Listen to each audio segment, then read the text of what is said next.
Hey everybody, it's Rosine here for AstroFarsography, and today is a very special day indeed. Today arguably comes a very close second to a perfect night. Today is New Telescope Day.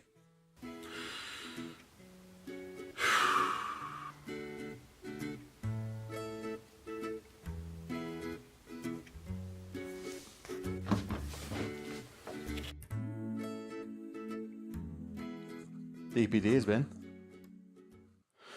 left me a little package. People at Rother Valley Optics hooked me up after a lot of thinking, a lot of debating. I finally decided on this telescope. Today we'll be unboxing my brand new Skywatcher 80ED. Look at this, I can barely get it into the camera frame at the minute. And this is the widest lens I have. It's actually my housemate's lens. A lot of decision making went into this choice. I was torn between the 80ED or the ED72 Apo, but I decided on the 80ED in the end. Without further ado, let's get into this, shall we? No warnings on the box about not using a knife, so let's use a knife.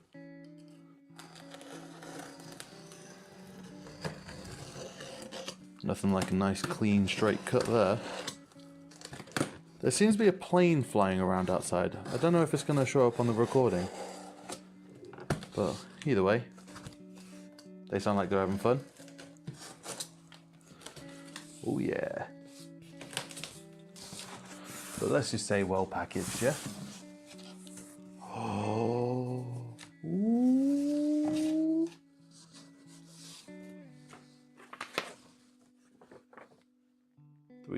We have an advertising poster for Skywatcher. They don't need to advertise more to me. I would have bought an Esprit if I could have afforded it.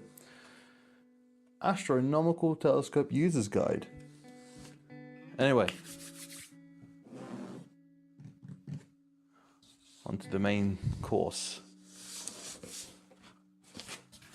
Nice and well packaged. Let's get rid of this box.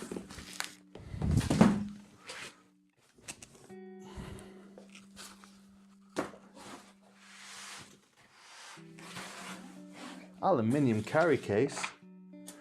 I've not had a proper carry case before. I used to have a bag for my Celestron. I say used to, even though I still have the Celestron, the bag hasn't held up so well. It used to be the main thing I used to put all my equipment in, until I got too much equipment.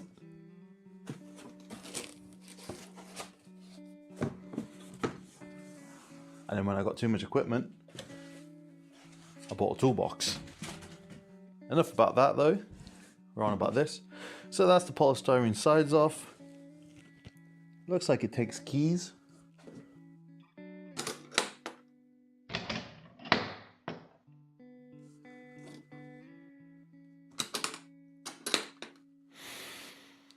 Let's see what we got in here.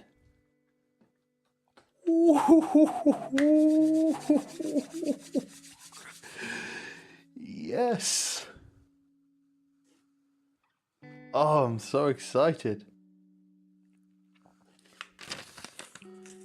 Yeah, we got a receipt in there. No one needs to see that. That box over there has a price tag on it. Let's just hide that. Oh man, this looks so good. This looks so good. I'm just gonna tease myself here though, because I'm not gonna do the OTA just yet. What do we have in the box? We have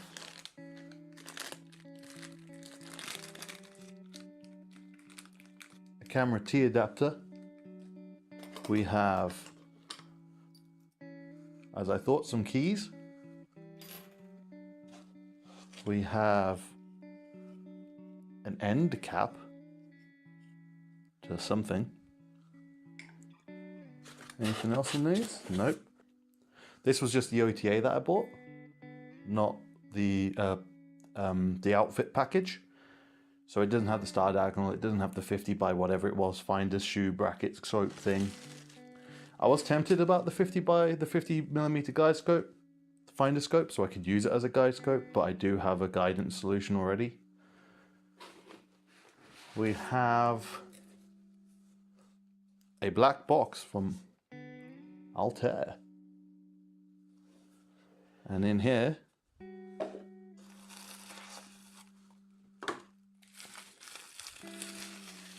we have Altair Lightwave 0.8 times reducer flattener. Put that back together for now. I'll go fetch my camera shortly. There should be a Bahtinov mask in here. There it is. Taped up. Put the pink little knife down. There we go. Oh, that's got a price on it and all. Well, Rother Valley Optics Bahtinov mask, £8.50 for the 65 to 100mm, so it'll fit this telescope. I believe so. Actually, I didn't take into account the size of the dew shield. This might not fit, and that'll be hilarious if it doesn't. Hilarious if it doesn't. That would be a derp on my point. So we'll put the, you know what, I don't need it in there for now, we can put it there. Bahtinov mask goes there. And now then, for the main event. Oh, it's really in there. Wow. It feels good. Let's close that for now.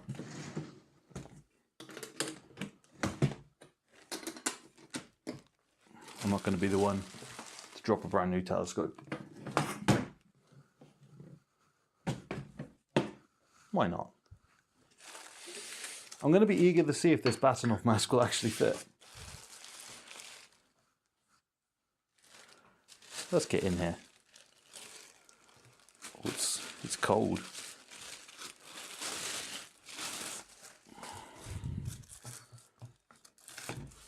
Got a bit of packaging paper on there as well. We're going to have to undo the tube rings to get that off. Oh, so that's how they've come off.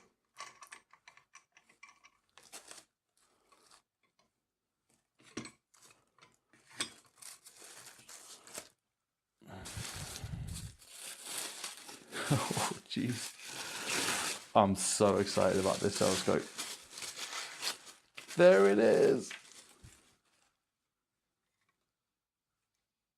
Skywatcher Evostar 80ED.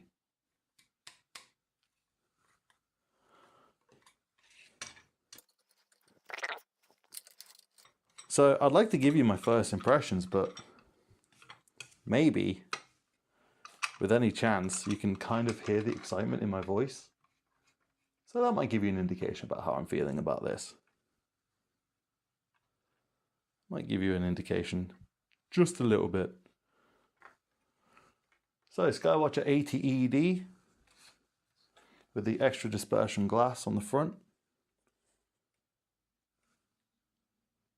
80mm diameter by 600mm focal length for imaging. Well, this tube is f7.5 for a refractor, which in the grand scheme of things probably isn't that fast. But by the time the reducer goes onto it, that'll change things. I don't really know where to start. I've never really had a properly high quality refractor before. It's just wonderful to behold. But I suppose the easiest place to start is the obligatory never point this at the sun. And I might sound like I'm in a mocking tone, but never point your telescope at the sun unless you have a special solar filter for it. Do not do it. As the tag says, to prevent immediate and irreparable eye damage, never point this telescope at or near the sun. Don't do it.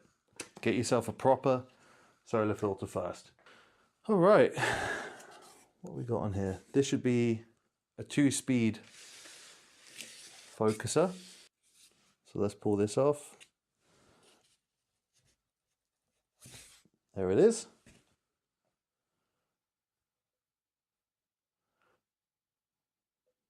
That's really smooth. Like, I wouldn't say it's feather light, but it's, make sure the focus lock isn't right. Yeah, it's good quality. I mean, in comparison to the Crayford focuser that was on my, well, that is on my Explorer, my Newtonian, this is wonderful. It's even smoother.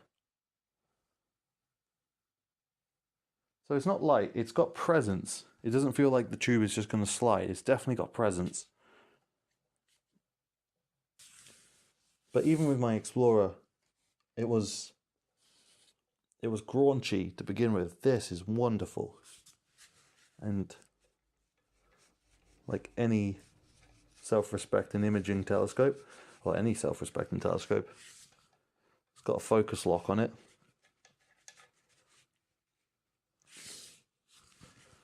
You can just nip up.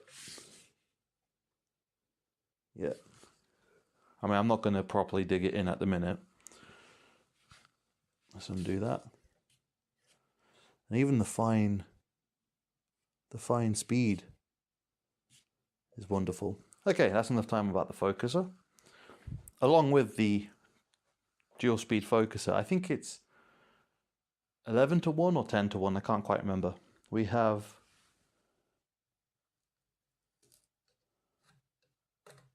a quarter, one and a quarter drive. Yeah, standard drive eyelet there. It's got one tightening screw on it.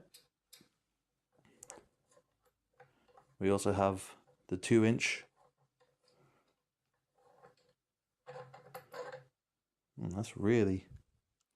That's a bigger taper than the Explorer. And it's just really good quality.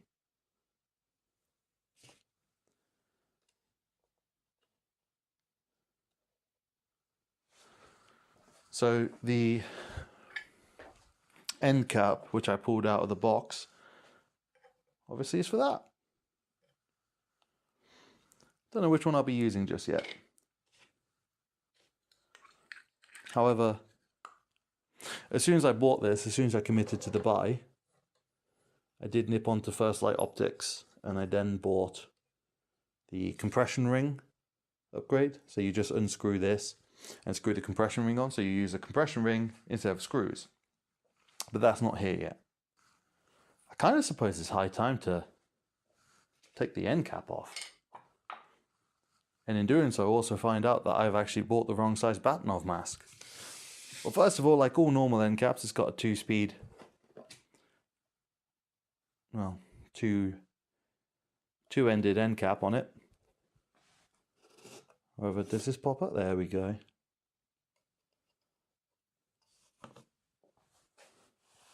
That is quite a deep dew shield. Let me see. Can I get the camera in there properly?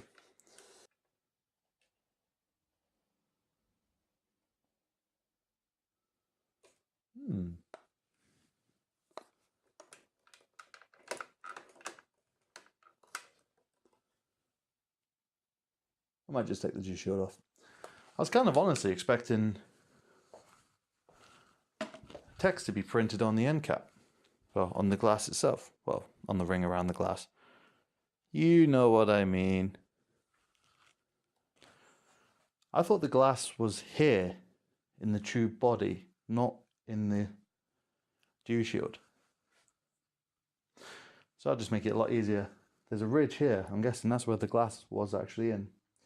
Well, at least that's where I'm going to put my dew heaters when I get them. finish and feel, it looks fantastic. It really does look good. I like the way it feels. It's 2.5 kilograms. It's less than half the weight of my 150 PDS Skywatcher Explorer Newtonian that I've been using. It's got a saddle on the back. I'm guessing that's where you can attempt to put a piggybacked camera. I've never had any luck with those. However, I also don't know whether or not I want to try and get another dovetail, or at least a dovetail maybe off my Newtonian from upstairs and piggyback my guide scope. But we do have a guide shoe bracket here. Well, I'll tell you what. Let's find out together whether or not I've bought the wrong size Bahtinov mask. So let's get the Bahtinov mask out.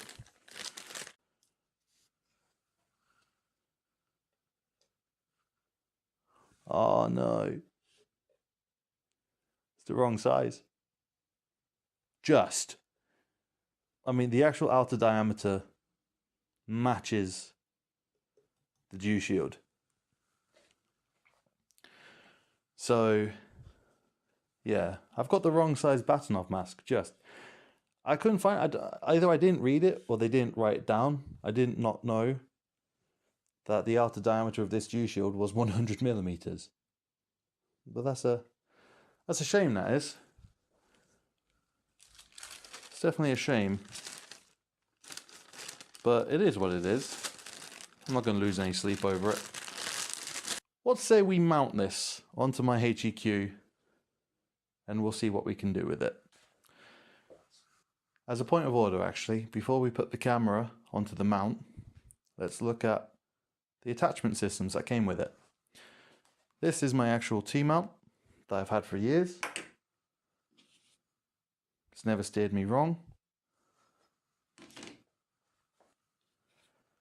This is the end from the telescope. So it's the 2-inch end with a T-ring adapter on it. You also did get an actual T-ring adapter in the box,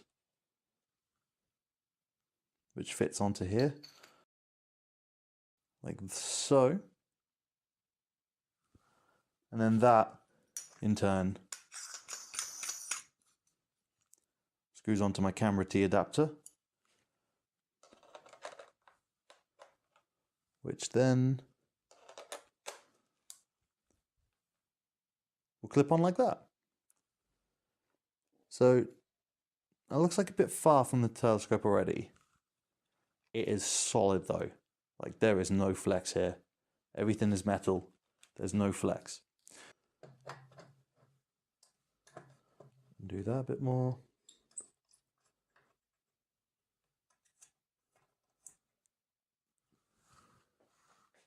There we go. I mean, as solid as this feels, I'm not worried that this is going to fall out with these two screws. But at the same time, I feel glad that I'm having a compression ring on its way. Because obviously, I still have the reducer to fit as well. Let's get the reducer on this and see what happens. Whilst we're on the subject of the reducer, I've now just got it out. It does feel nice. Like, it feels high quality. It feels sturdy. Feels like my camera's not in focus. Yeah, it feels sturdy. Everything feels like it's made. It's obviously made for this, and it's not going to flex. However, this end is what's probably going to go into the drawer. Well, this end is what goes into the drawer tube. And it is threaded. So even though the thread doesn't fit onto the camera adapters that's come with it, you may notice it is actually tapered. So that would just slide right in there. And it feels secure. Definitely feels secure. So even though it is secure, To me personally, it's just another argument towards the compression rings, because I'm going to end up having a lot leave it on the end here. And these two thumb screws, they will probably do the job, but I'll just be more comfortable with the compression ring when it turns up. Enough dawdling now though, with this very nice feeling reducer flattener. I said we're going to put this onto the mount, so we're going to put this onto the mount now. It's got my mount here ready for it. I don't know what camera fixing hardware I'm going to use at the moment, but I suppose the first thing is to actually get it onto the mount. Make sure I don't trip over anything. That would be terrible.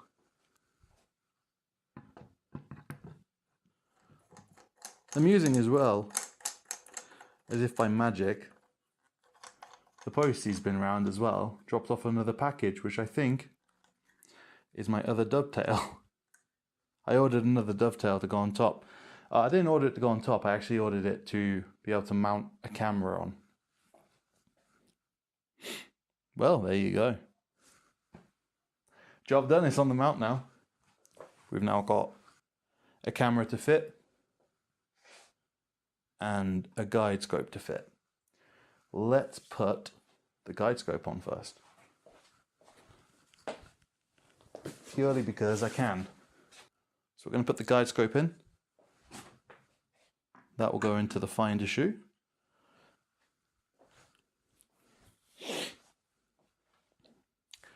Just even looking at that like this, how far back it is, makes me feel like I'm going to want to piggyback this.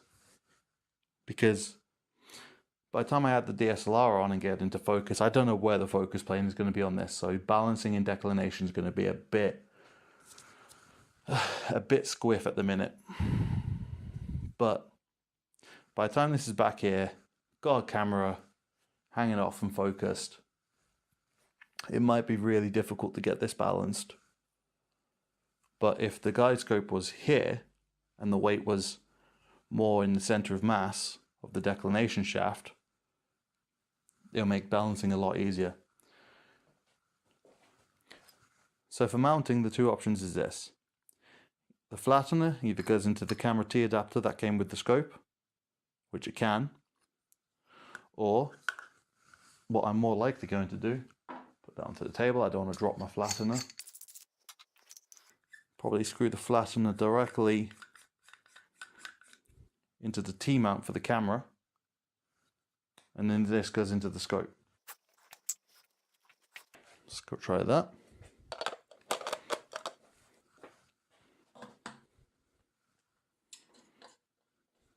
Make sure these screws are out enough.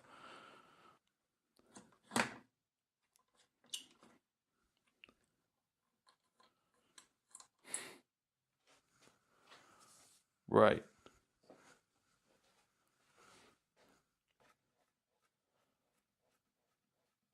That's a lot of focus. That's a lot of back focus actually. This can come out quite a way. With any luck, it doesn't have to come out that far. Let's put it to about here. Let's lock up the focus. Got the guide scope, we've got the camera. What should we do first? Right ascension or declination? I'm worried about declination, so let's do right ascension first. Let's get it balanced. Now, the weight right at the bottom there balances my Newtonian, which is 5.6 kilograms, with the guide system and the camera on it. So I already know, yeah, that's not even slightly weighted. That's far too heavy, as I was going to expect. Put it to about middle. Make sure the clutch is completely off. So about there is actually, is that telescope heavy? That looks like it's balanced there. No, it's tube heavy. We'll slide the weight down a touch. Let's try again. Slightly weight heavy. Or is it? Yeah, we're ever so slightly weight heavy. Which, if I still had gears in this, I believe is what I would want. But considering I've done the belt mod, I think I can look at getting perfectly balanced. Okay, that looks like it's perfectly balanced there. So that's right ascension done. Let's get in home position. Time for declination. So balancing in declination is the one that I was worried about all along. Because this bar, I think it's a bit shorter than the one on my Newtonian, which would make sense. But I don't think it's long enough with all this weight at the rear. The best way to find out, let's just undo the clutch. That, yeah, look how back heavy that is. So the first step I'm going to do, I'm going to move the dovetail almost to its extreme forward.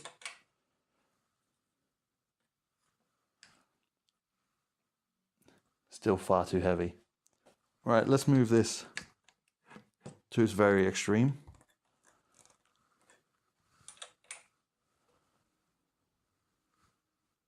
Yep.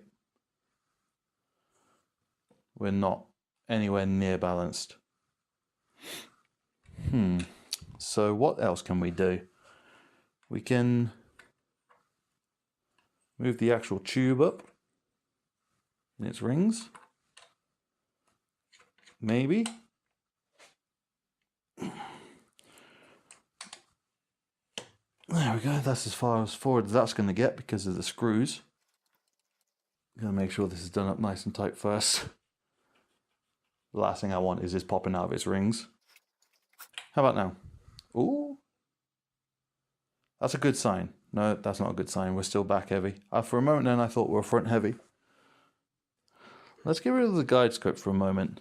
Because remember, if we piggyback this, it may help the balancing.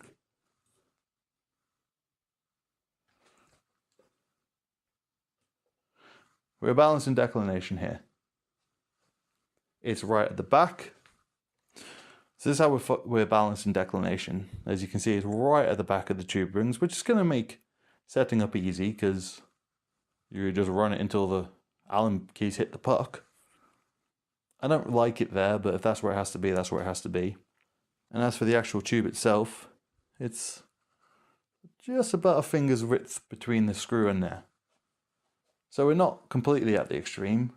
We're not covering the Skywatcher logo. Let's be honest, that's important. So I'm going to want to piggyback this. Answers that question. At least I'm doing it now and not on a clear night. So I'm looking for ways to get piggyback working. You'll notice I've took the Skywatcher out. I can fit my old Celestron T70 refractor on it, but it may not be completely secure. I've tried mounting the Starwave piggyback, but I just don't have the right hardware for it. To surmise, I love it. I love the way it looks, I love the way it feels. It's a nice color, nice finish. The fixtures feel secure. Even the screws at the focus rack feel secure, but I am happy that I've got the compression ring coming. Bit bummed out about the declination issue, but I was expecting it. Am I happy with it? Yeah. I've not got out into the stars yet, so it's going to be interesting. I'm fully expecting I'm going to have to take much longer exposures than I am used to with the Newtonian over there, because there's a 2-inch difference, or there's like a 2-inch difference between them, and that corresponds to quite a lot difference in light gathering capabilities. But as soon as I get the guiding and the balancing sorted, that should be fine. I mean, I've had issues with guiding, and I keep going on about it. I've had issues with guiding before. I'm slowly getting there. But I'm happy with what I've bought. And I'm eager to get some proper images with it. and then to give a proper review. As this is just an unboxing and mounting it up. But I'm excited to see what happens. I'm excited with my future with this. I'm anticipating having to buy some dew heaters. Even though my guide scope I've never had my guide scope dew up. I'm really looking forward to it. I love refractors. I love refractors so much. I bought the Newtonian because it was the most aperture for price point back when I started out, and I was using it for visual and imaging. But now I'm more dedicated to imaging. A refractor is definitely the way I wanted to go. So if you're going to buy yourself an ED80, a Skywatcher Evostar ED80, and you're using a guide scope solution similar to mine where it fits into the finder shoe, and you're using a DSLR as well. I haven't even got a battery pack on this. Some people use a battery grip pack, right? I've not even used that. If you're going to use a battery pack on this, you're really going to struggle to reach declination balance. So just bear that in mind. If you're using a DSLR, especially if you've got a battery pack, you're going to have difficulty with declination with a guide scope in the shoe. So bear all those points in mind. As for now, I've got to pack up. I need to go to my mum's for dinner. So all that's left to say is thank you for watching, clear skies, and all the greatest fortunes to you. Bye bye.